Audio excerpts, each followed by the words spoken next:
नमस्कार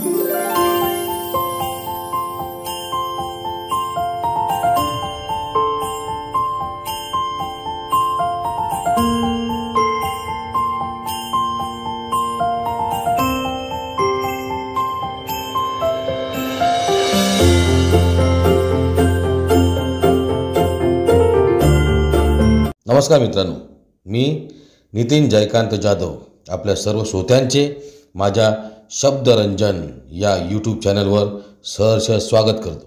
नमस्कार मित्रांनो, तर आज पुन्हा एकदा एक नवीन कथा घेऊन आपल्यासाठी हजर झालो आहे। ही कथा एक भयकथा असून एक सत्य प्रसंग आहे आणि तो ज्याच्यावर घडला आहे मी त्याच्यावर तो शेअर केला आणि त्यांनी माझ्यावर तो शेअर केला आणि त्यांनी मला त्याबद्दल कल्पना दिली आणि मी तीच कथा आपल्याला सांगतोय। या कथेचं नाव आहे माझं कौल मला दे। कथेचं नाव आहे माझं कौल मला दे। मित्रांनो, आपल्यातली अशी खूप लोक आहेत जी पिकनिकसाठी फिरण्यासाठी लांब लांब जातात। अशा ठिकाणी जातात जिकडे गेल्यानंतर आपल्या जागेचा काही अनुभव नसतो, पण फक्त मजा आणि मस्ती करण्यासाठी आपण त्या ठिकाणी जातो। पण प्रत्येक ठिकाणी प्रत्येक जागेचे प्रत्येक मातीचे काही नियम असतात आणि तिथल्या लोकांना त्याची कल्पना असते, पण आपण जेव्हा नवीन तिकडे जातो तर त्याची आपल्याला कल्पना नसते आणि म्हणून आपल्याला त्या गोष्टींची कल्पना ठेवली पाहिजे आणि कुठेही जाताना कुठेही वावरताना तिथली नम्रता सांभाळली पाहिजे, तिथल्या मर्यादा पाळल्या पाहिजे। तर असंच आमचा एक मित्र आहे ज्याचं नाव आहे सुबोध। त्याचा कंपनीचा ग्रुप होता, ते सगळे एकत्र मजा करायचे, मस्ती करायचे। जेव्हा त्यांना मध्ये वेळ भेटायचा तेव्हा ते कुठेतरी शांतपणे फिरायला जायचे, एन्जॉय करायचे। असा त्यांचा 7 जणांचा ग्रुप होता। एकदा त्यांनी रायगडमधल्या अशाच एका ठिकाणची एका गावातली जागा निवडली जेणेकरून तिथे जाऊन आपण एन्जॉय करू शकू। तिथे त्याच्या मित्राचं एक घर होतं जे जुनं होतं, त्याच्या वडिलांनी ते विकत घेतलं होतं आणि मस्त फार्म हाऊस बनवलं होतं। तर त्या ठिकाणी जायचं ठरलं आणि त्याबरोबर सुबोध आणि त्याचे मित्र आणि सुदर्शन ज्याचं ते घर होतं हे सगळे त्या ठिकाणी गाडीने गेले। दिवस मजेत गेला होता, पण प्रवासात गेला। रात्र मस्तपैकी निघाली। दुसऱ्या दिवशी सगळ्यांनी अगदी धम्माल करायची तयारी केली होती। कोणी काय करायचं, काय जेवायला बनवायचं, मज्जा करायची, धम्माल करायची, एन्जॉय करायचं, ड्रिंक्स करायचे, सगळ्यांचं आधीच ठरलं होतं। आणि त्याच्यानंतर सगळेजण आपापल्या परीने काय करता येईल याचा विचार करायला लागले। तिथे गेल्याच्यानंतर सुबोधने पाहिलं की तिथे त्याला समोर एक बाजूलाच मोडकळी लागलेलं घर दिसलं, त्याच्यावर कौलं होती। आता मुंबईच्या मुलांसाठी कौलारू घरं म्हणजे आनंदाचा आणि वेगळेपणाचा विषय होता।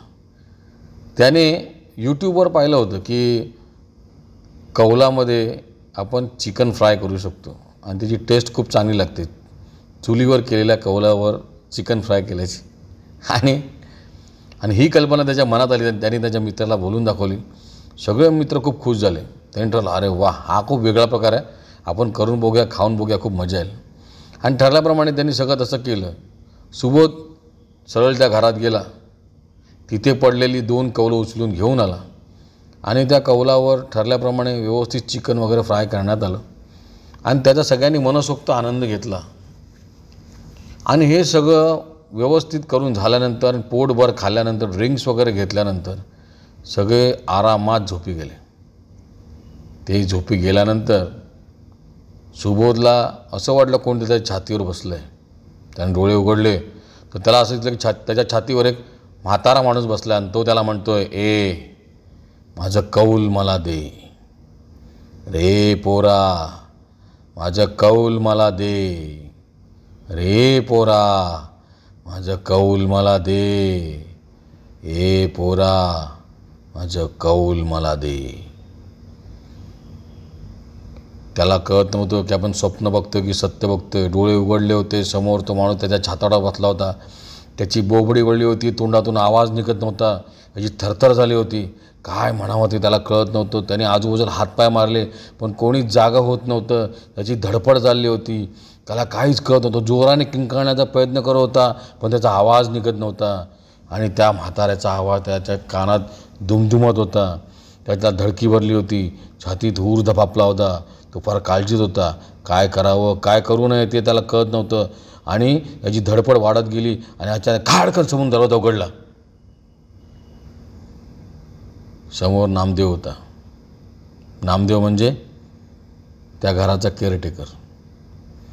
आणि अचानक तो म्हातारा गायब झाला आणि सुबोधची मुक्तता झाली. पण घामाने डबडबलेला सुबोध त्या प्रसंगाला विसरू शकत नव्हता. तो भानावरच येत नव्हता. त्याला काहीच कळत नव्हतं. नामदेव त्याच्या चेहऱ्यावर पाणी मारलं. त्याला पाणी प्यायला दिलं आणि मग त्याला घडलेला प्रकार विचारल्यानंतर त्याने काय काय घडलं ते अगदी व्यवस्थितपणे सांगितलं. आणि हे सगळं ऐकल्यानंतर नामदेव त्याला म्हणाला, अरे तुम्ही काय करता, किमान मला विचारायचं तरी. तो बोलतो, हो काही केलं नाही. त्या समोरच्या तुटलेल्या घरातून, ते घर तर मोडकळले, तिथं कोणच राहत नाही, त्या घरातून हे 2 कौलं आणली. तर तेवढं. तो बोलतो, अरे वेड्यानो, ते घर आहे रामदासचं.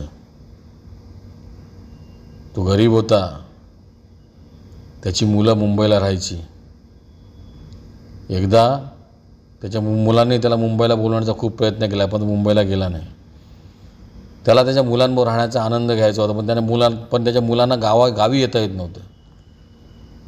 त्याची बायको वारली. तो एकटा राहिला.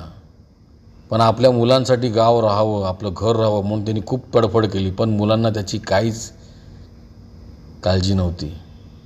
हे करता करता एक दिवस हृदयविकाराच्या धक्क्याने रामदास वारला. आणि तो वारल्यानंतर त्याच्या प्रेताला त्याची मुलं आली आणि ती जी गेली त्यानंतर आजपर्यंत कोणी परतलं नाही. रामदासचं स्वप्न, त्याचं घर आहे तिथेच राहिलं आणि त्याच्या मनातली इच्छा पण आहे तिथेच राहिल्या. म्हणून त्याच्या घरातल्या मातीलासुद्धा कोणी हात लावत नाही. जो सुद्धा असा प्रयत्न करतो त्याला असा प्रत्यय येतो. म्हणून ती जी 2 कौलं तुम्ही घेतली आहेत ती स्वच्छ धुवा, नेऊन त्या ठिकाणी ठेवा आणि म्हणा की माझी चूक झाली, यापुढे मी असं करणार नाही, मी ते नवीन आहे. सुबोध खूप घाबरला होता. तिथे एकट्याने जाणं परत त्याला जमलं नसतं. 2 कौलं स्वच्छ धुवून घेतली आणि त्याच्यानंतर ती कौलं नेऊन त्या ठिकाणी ठेवली आणि मग तो मागे फिरला. तर त्याला कानात एकच हाक ऐकू आली, आज तुझी चूक माफ करतो, यापुढे जर असं केलंस तर जीवानिशी जाशील. त्या दिवसापासून सुबोधने आपला हुल्लडपणा बंद केला. पण त्याला आलेला प्रसंग जो त्याने मला सांगितला तर त्याच्या चेहऱ्यावर ते घामाचे बिंदू मी पाहत होतो ते अजून माझ्या स्मरणातून गेले नाहीत. तर मित्रांनो, ही गोष्ट इथे संपली. या गोष्टीचं नाव होतं माझं कौल मला दे.